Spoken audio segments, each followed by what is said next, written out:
Welcome back to another episode of Beyond the Tube. Today, we are joined by Laetitia. Laetitia is the CEO and co-founder of an incredible app called Understanding Zoe. Now, you may not have heard of this app just yet, but I assure you that by the end of this episode, you will know all about Understanding Zoe, where it came from, why it started, and how it can help your family. So thanks for joining us, Laetitia. I'm really excited to finally connect and get to learn a bit more about Understanding Zoe. I have personally had a bit of a look at the app and been through the website, but I would love to hear in your words, what is Understanding Zoe and how did it start? Thank you for asking this question, Fi. And hi, everyone. I am the founder of Understanding Zoe, and Understanding Zoe started as something very personal. So when my daughter was diagnosed, assessed with autism and ADHD, my husband and I, we were facing all of the documentation that was given to us, about 40 pages diagnostic, and more questions than answers. And we were at the same time facing some school cans, school refusal, and having Zoe's teacher asking us lots of questions nearly every day when I would go and pick up Zoe at school. So as my husband was traveling to New Zealand for his work, I was by myself with the girls. And that evening, I really had a meltdown. I'm myself autistic. And I had this moment where I was like, maybe I could put something together using AI, because I used to work full time in Telstra as a general manager in big data and AI before big data and AI was a trend that like Okay, it is that's right interesting. now. Really thinking about maybe something can be put together. So when my husband came back from his trip, we put this together and we shared it with Zoe's teachers, Zoe's support workers, Zoe's therapist, and everyone was like, oh my gosh, this is so helpful. And from there, we had some families reaching out, asking for us to build it for them. And that's how Understanding Zoe started existing. So what it does actually for anyone who is listening to this, it's using the power of AI to be your second brain. As a parent of a neurodivergent child or a child with a disability, you're really having to hold everything yourself, having those multiple tabs open with all of the information about your child all the time.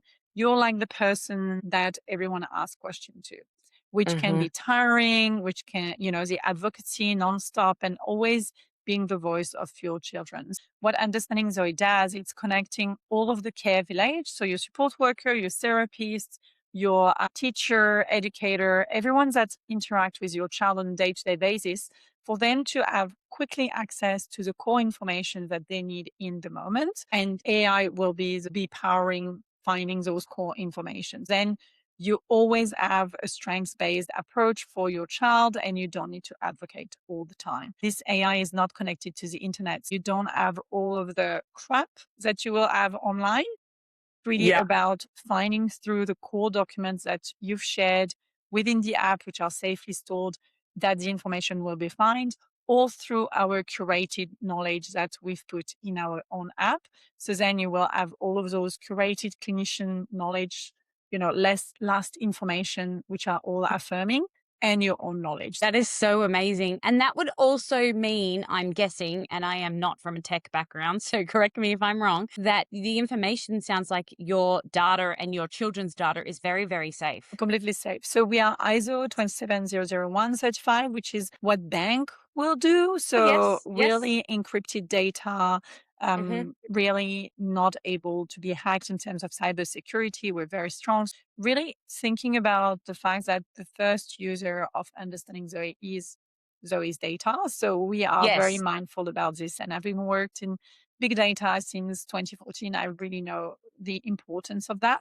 From the get-go, since last June, way before anyone else would do that, only a few months in, we decided to go for this certification. That's incredible. What a huge step for you guys, like to have that accreditation. It's not easy to get. No, it's really hard. That's very impressive. Good on you. That gives parents a sense of safety. I know that we've talked about apps previously on other episodes of the podcast, and that was the number one question that I was repetitively asked. What is the safety like? How are you controlling the data? If I'm putting things in, where does it go? Where does it get stored? how does it get used? Is my data safe? So obviously in this instance, it's very, very safe. It's very, very safe. Your data are anonymized, encrypted. There is no way someone can reverse engineer and find it for you. It's hosted in a server in Australia. It's really something that is next level Mm, despite being an early stage startup. yes, which is incredible because from here, think of the places you can go. Once you've got that kind of accreditation, sky's the limit, right? Yeah, completely. That's so exciting. I would love to just touch on Zoe for a second Yeah. because obviously she's your inspiration behind this incredible app. Could you tell us in a little snapshot about Zoe's journey and what you've learned as a parent Yeah. along the way? Zoe is now 9-year-old. When she was 18 months old, we were alerted by the daycare that she was developing differently to other children. That's when our journey started on seeing holistic pediatrician, then starting to seeing a child psychologist and really working through understanding Zoe better and better and better. And through Yes, the journey of understanding Zoe more and more, it's a journey of understanding oneself as well.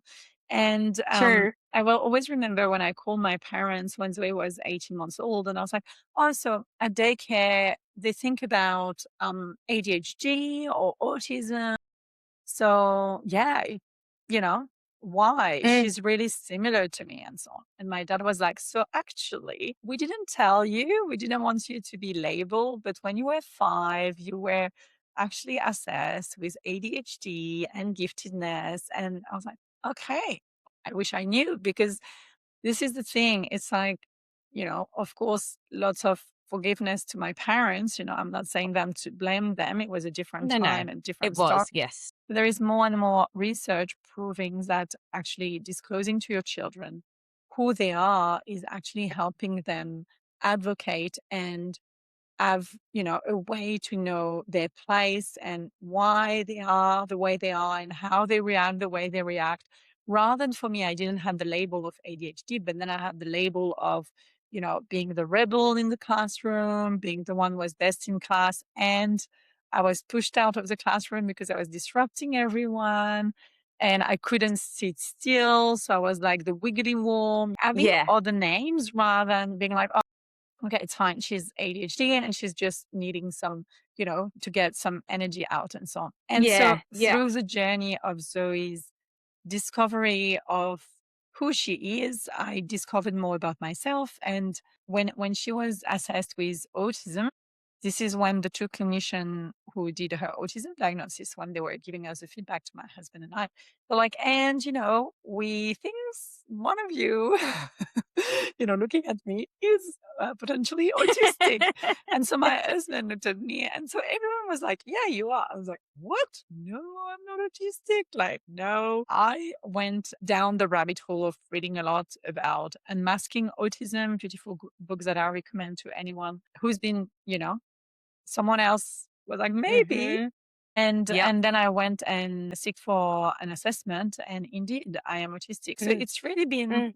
a gift actually raising Zoe and discovering about her and thinking that what I wouldn't find weird or different was Yes. because I was kind of similar in some of my reaction. Of course, we're not copycat and we're very different. As I always say, you've met one autistic, which we Yeah. know a lot in the community.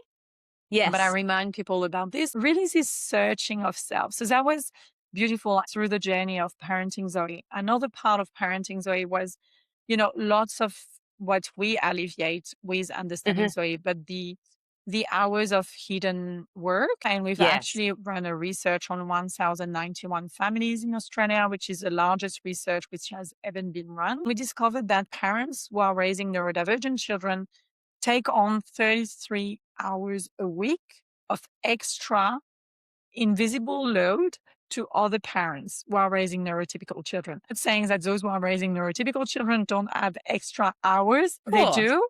But for neurodivergent parents, it's 33 hours of caregiving. And it includes 10 hours of admin task and advocacy. So just, you can read the research and have all of the detail. It's Yeah. based on, all of those Is that families. published now, It's Letitia? Is that published. Yeah. available? We Yeah. might just link that then in our Yeah. show notes so people, because I'm sure there's a lot of people who are like, oh, I'm interested, me included, going, oh, I'm interested to read this. Yeah. So we might just link that. And they can read it, or we also made a podcast form for those who prefer Amazing. who are more auditory. So all of that is very accessible. But some things that those parents said really resonated with me. So the hidden invisible load that you have on top. Mm-hmm. And also Mm-hmm. this feeling, like 93% of them said they have the feeling of being misunderstood and overwhelmed. That's an overwhelming feeling that we all feel.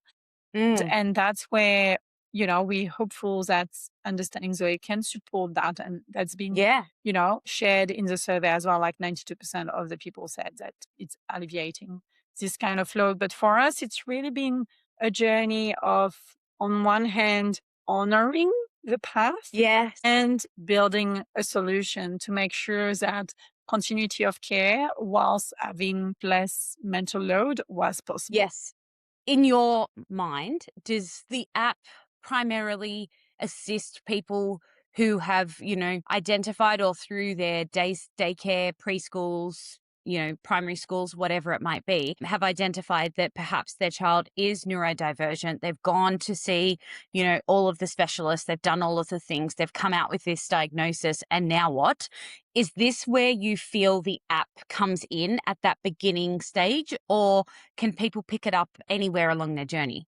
Very good question. And we actually have, so I'm going to use a term which is more user experience. So Mm-hmm. we actually have different persona. So we have Okay. one type of user, which is exactly what you described: newly diagnosed, newly assessed, newly identified, on the journey of, okay, what's next? So really, when Yes. we created Understanding Zoe, and actually this has been also research, like 31% of people after an assessment don't know the next steps. 1/3 don't know what to do next. So it's really helping them around the what to do next. If they just want to Mm. see a clinician, and what next? So we have Yes. one type of persona, which is this, but we also have another type of persona, which is, I have all of those documents. I went to see all of those specialists.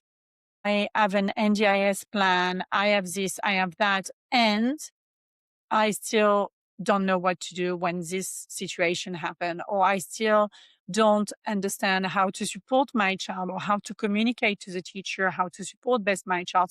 Being in that state of scattered because you have so much to remember, and you actually remember not much because your executive Mm. functioning may be affected. Because something we found through the research as well is 63% of parents of neurodivergent children identify themselves as neurodivergent through the sample Mm-hmm. size that we've done. We have also those parents who are in a state of, okay, I need a tool. I need a place where all of my documents are safely stored so I can share it with everyone.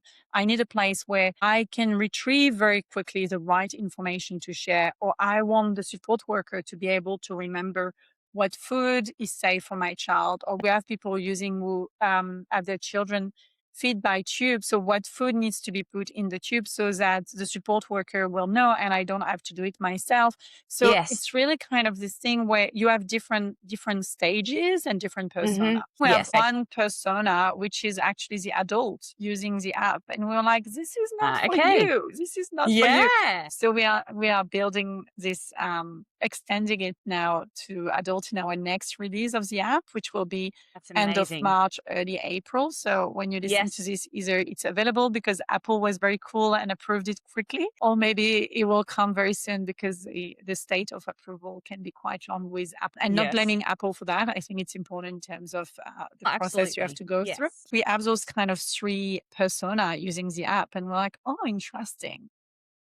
In that data, in that research that you did you come across hurdles that parents were facing when they were seeking assessment to be diagnosed, or through support through their schools or daycares and things like? Did you Yeah. find that? Yeah, Yeah. completely. What we found and what we heard, and which we are, solving in the next, so not the next iteration, the one after of the app, is actually you have parents in Australia who are waiting between 36 months and more for public assessment. In the private, even if it's in the private and they have to pay out of pocket 2.5 to Mm-hmm. 3.5K, they're waiting 6 to 9 months. You Yeah. really have this moment between you made the decision, you've heard from a teacher, or you've heard from, a family member or a friend, or someone encouraged you to kind of seek for an assessment to understand your child better, to support them better. Then you're in this waiting period where you're just so Mm-hmm. ready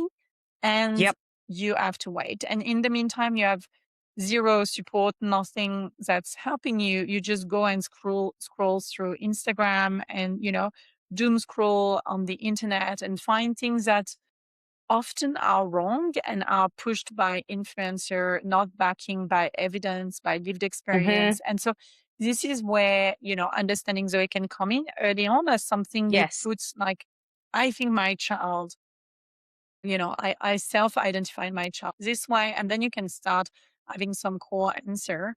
But also, once you have the diagnostic, lots of people end up also in this dead end. Like you have the report.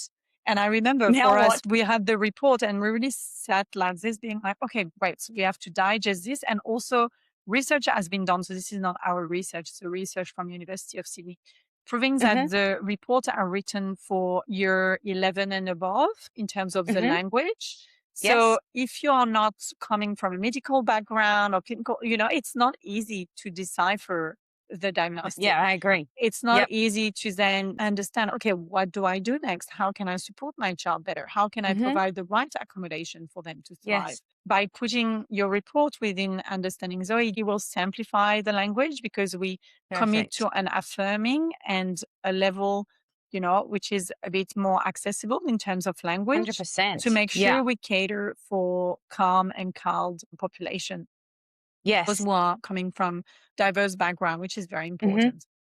Absolutely. Finally, the last barrier, and then I stop because there are so many that we found through the research, but this one just Mm. dropped, which is school. We know that many children who are neurodivergent will be in school, can't, will be excluded from school, and will really Mm-hmm. struggle with school. And so for us, having understanding Zoe in the hands of Zoe's teacher really Mm-hmm. helped Zoe's teacher to understand Zoe rather than applying, a generic approach, which they've been Yes. trying only for a few hours a year or every few years. So again, this is not to blame the teacher. They really don't necessarily have the right tool and the right Yes. That's support. right. And I'm not expecting them to read all of the report and all of the things. So using understanding Mm. Zoe simplify for them and help them understand our children better so that our children feel safe enough Yes. to go to school, because school Yes. can't is coming from a nervous response, which is, I am unsafe. I can't go to that school. So how might we support those children so that they're out in the community and they can have the same experience as other children in terms of social interaction and so on? That's incredible. So this is a really good tool for teachers to actually be using Exactly. themselves Yeah. at any level, whether that's a daycare, a preschool, Yeah. primary school, a high school, a university, I suppose, any level. Any level, and really to kind of be curious and ask before or in the moment or after what could be provided as an accommodation. So to give you a very specific example, at Zoe school they did a drill, and so asking understanding Zoe prior to the drill, this is a teacher who shared Yep. it with me, prior to the drill, Yeah. asking how can I support best Zoe. So offering for Zoe if she wants to wear her headphone, explaining through a social story that was created within understanding Zoe what a drill is, and then after the drill, debriefing and really reassuring and calming the nervous system, because a drill can be very stressful. The Mm. sound and the movement and all the children and all of that. Yeah, the hype and everything that goes along Exactly. with it. And how to understand that this is fake rather than it's not true. That's Having right. those conversations prior and using social story and images, like really preparing those children ahead and then during and Yeah. then after, really helps with Amazing. the stress level. And then the teacher is, feeling also more at ease because you don't have like one child who is actually losing all of Yes. his nervous system and then being on alert and, maybe escaping or screaming or having a reaction that will be actually needing more support from the teachers and if they plan ahead. So yes, a teacher use it, educator in after school care. We actually partner with one Oh, of the yeah. largest outside of school care provider in Australia to provide it to their educator. Because again, Amazing. this is inspired from our own journey. Zoe can't attend after school care because she doesn't feel safe. She would make herself feel very, very sick if I ever tell her she's going to after school care. So we have to pick her Hmm. up every day at 3 p.m., which is not possible for all families. And so we need to No. make sure that we make those support system available to other families, not just families who can access it because their children fits, the neuro norms. We need to make sure Yes. that every children can access those supports. So intelligent. Like, it's just such an intelligent app. Very, very cool. Thank you. That extension of NDIS plans, Yeah. I assume we can upload the Yeah. NDIS plan into Understanding Yeah. Zoe. Will it, again, like any of other medical reports, because NDIS plans can be just as confusing, just as convoluted, the different baskets of funding. It's very complex and can be very confusing, particularly if you are managing it yourself Yeah. and you don't have a, plan manager. Will it break it down for you again into sort of more layman's terms? So yeah, it will, and it will also help you, which is a use case.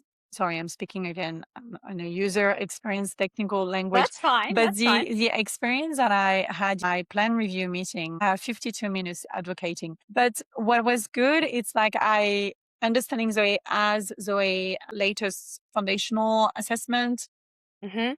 all of the latest speech therapy notes and occupational therapy notes and psychology notes and all of the observations from the teacher, from myself, from everyone, it's like All the set documents. all of the All the documents documents. Yeah. and all of the observation as well, all of the things that we may have logged as observation within the app.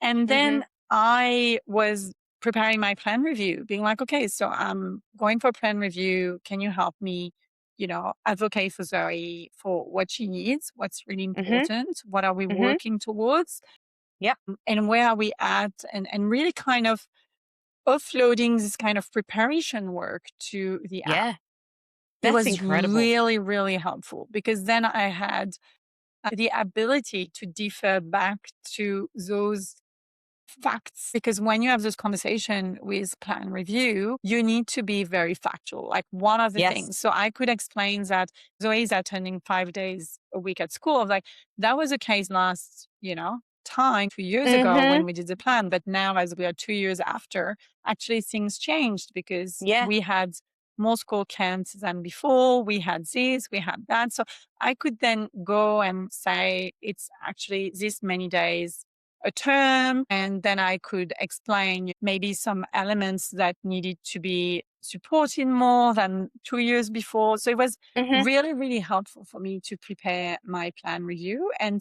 Yeah. I wouldn't have thought of doing it unless a user a few months back would have messaged me being like, oh my gosh, I used it for my plan review prep and it was so helpful. And I wouldn't have thought about it. So that's where it's really powerful. We all That's may use incredible. it in different way. And then we Yeah. find new use cases. And there are some cases where it's doing a very good job. And there are Mm. some cases where you're like, okay, this needs to be improved. So Okay. if you ever Yeah. find a moment when you use the app and you're like, this could be better, you actually have within the app a little Mm-hmm. button which is called support. You click on this button support, and then you have just a little window opening and telling you, do you want to raise a bug, a suggestion, or, give a positive feedback? And you can just raise Mm-hmm. suggestion. And that's how, we had some suggestion about features that we will release in the next version, end of March, So early good. April. So we really listen and build with the community. And if some people have more spoon, we always welcome them to have a quick chat with me and just tell me how Yes. they use it and what they want to see, That's improve. so Because cool. I have no way to know. I just need them No, to well, tell that's me. right. That's right. You need people to give you the feedback to Yeah, be able to keep developing the app and moving it forward. I exactly. mean, obviously you guys are still very much living your own journey and Yeah. adding things from what you see. Oh, we could do this, or oh, we could add this. Yeah. But other people are living their journeys. Exactly. And which are we all different. have different journeys. For That's instance, right. a few weeks back, we received from someone the feedback within the app being like, oh, we Hmm. can only log one medication and I need to log more than one. I was like, oh, yeah, sorry, we only have the case of one medication in our Yeah. family. But indeed, let's do Let's, that. So yeah, it's, I can only do that if someone gives me the feedback, because you that's can right. log medication. And then when you go and see the pediatrician or the psychiatrist, if you need a psychiatrist, you can say, okay, that's what's been happening with my medication or with my child's medication, rather than having to remember everything in your head. Same with nutrition. You can log nutrition. And this is inspired by our own journey with our, but everyone is having different journeys. So we need to hear Absolutely. from them to make sure that we make the app as inclusive and as user-friendly as possible. For sure. I feel like I know the answer to this, and we've kind of touched on this already. But to be really, really clear for everybody, as I said previously, cybersecurity, data protection, Yeah. all of those things has just been such a big source of feedback when it's come to apps or anything where people have to put their private information Yeah. in, and rightly so. What makes Understanding Zoe different to other AI tools? And for example, I could put this into ChatGPT, right? It's going to come up with stuff. Again, I feel like I already know the answer to this, but I want to hear it from you Yeah. because it's your app and you're the one with the technological data experience. Why would I use Understanding Zoe over other AI tools? It's a very good question. And we get that question quite often, especially now that you have ChatGPT Health and Claude AI Health and so on. The main difference is in those tools, you can definitely upload your documents.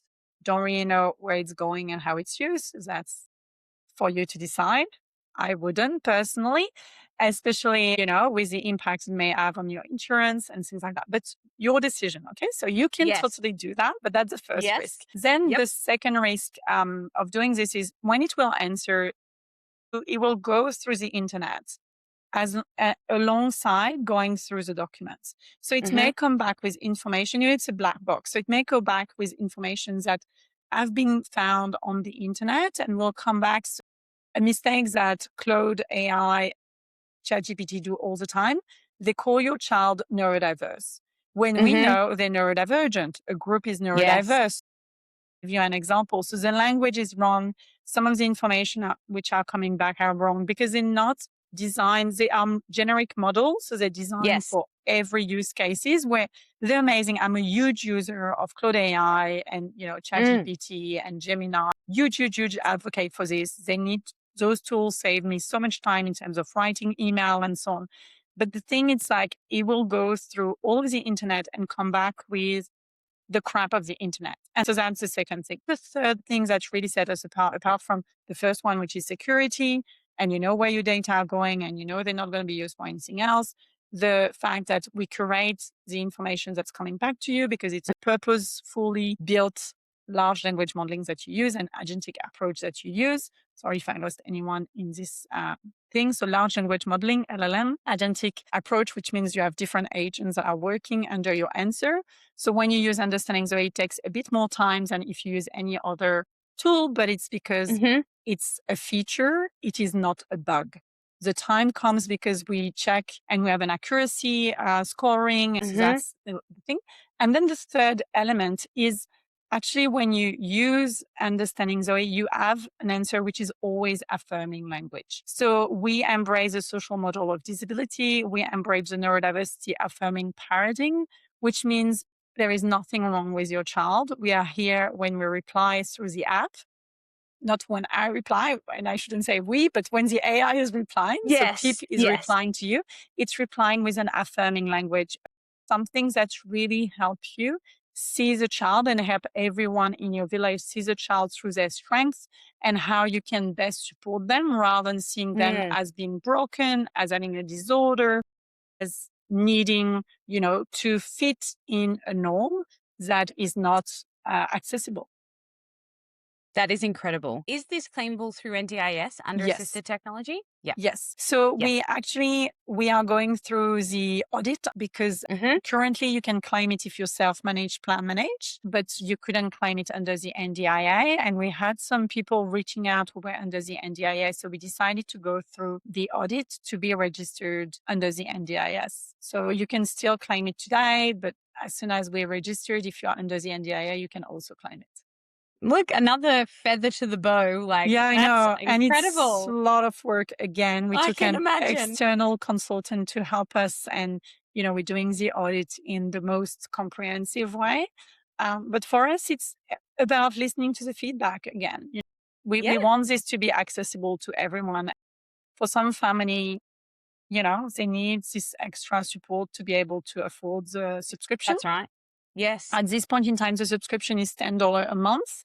Our Mm-hmm. next release, we will increase it to $12 a month, but it will Yes. You're remain getting a one. whole lot more Yeah, for that extra yeah, $2 a month. So yeah, can I just ask, obviously, Zoe was the inspiration of the app. And she's the namesake of the app. So yeah, I mean, how spectacular. No, not much different to me creating Beyond the Tube because of Ezra, yeah. like same thing. But I'm wondering, at this stage, Ezra doesn't have any diagnosis, anything. He just has Ezra-isms, is what we call them. So he is going to go through autism testing in the coming months. But I'm wondering, for our Tubi community and families out there who maybe don't have a diagnosis yet, or aren't sure if their child, is neurodivergent, or if they just don't know, but they've got a whole lot of tube feeding stuff Yeah. going on. Is the app still helpful for them as well? We have a few users who we heard back through interviews Yes. that they have, autism or Down syndrome or other condition under the neurodivergent umbrella, that they use the app for tube feeding. So what they do is, as they have uploaded the tube feeding information, then the support worker can ask the question and then have the right dosage, and then they can use the nutrition parts of logging within the app to log what's been happening, so the notes, and the app will learn from that. So we've heard very positive feedback. We are not specialized in this yet. No, of course. You can yes. use the power of the AI to remember all of those things and add it. So we received very beautiful feedback from at least 3 users, which for me was a beautiful learning as well, because Yeah. Zoe is having feeding differences, but she's not fed through a tube. And some things that Okay. I just want to share with you. We kept the name Understanding Zoe because Zoe means life in Greek, and Yes. that's why we named her. So it's about understanding life. And I want every human being to have the ability to live a life where they're understood. Even if sometimes they may not have a voice to express their needs, then within the Yes. app, they will be understood by those who are caring for them.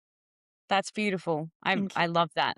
I feel like that's a beautiful way to end on that note. I think for me, the biggest takeaways is this app is for everybody. It's as inclusive as it can be at this moment in time, and it will continue to develop and move forward into being even more inclusive in the future. Your data is safe. It is encrypted. It is not used online. It's an offline app. So everything is lockdown. It is safe, and it is claimable through your NDIS plan, which I think for so many families is always a concern. Is we want to use these tools, but we don't have the disposable income to use it.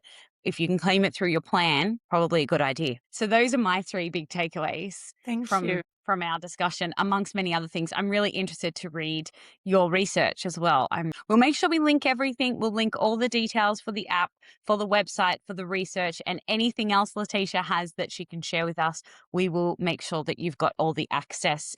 You can find Understanding Zoe on Instagram as well, which is how I came across you in the first place. And I would strongly recommend following along, because all of your updates and things like that, you will post on there so that people are aware, that jump in and do your update on your phone so that you get the newest app, which is always exciting. Thank you. Thank you, Laetitia. I really appreciate your time. I have learned so much this morning, and I'm so thankful that we have people like you in our community that use their own experiences to help others. It's very admirable. And these things take so much time, effort, money. Good on you for empowering everybody else around you. And thank you. Thank you so much. Thank you. You're welcome. And until the next time, stay safe, everybody, and we'll see you soon.